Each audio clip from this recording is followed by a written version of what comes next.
Street Fighter 6's Drive Impact Simplified. Drive Impact is one of the new drive mechanics introduced in Street Fighter 6, very clearly drawing inspiration from Street Fighter 4's focus attack.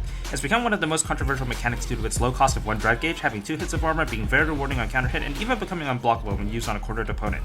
It's a huge nuke killer move that's highly effective at low level, but very rarely used among the pros. As a North Street Fighter 4 focused fanatic and a Street Fighter 6 player since the first closed beta, I'm here to lay out how you can get this to a higher level.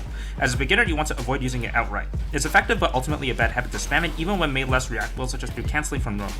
The only true situation where you might want to be trigger happy with DI is when the opponent is in burnout, but otherwise it's more important to know how to counter DI rather than aggressively using it, which is a necessary skill that will get you to the intermediate level.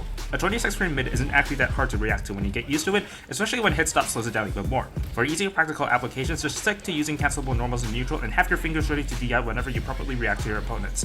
At the higher levels, you want to consider using DI as a counterpoke for move sequences that aren't cancelable in 3 or less hits, like projectiles, but you should prioritize dedicated moves that do this over DI.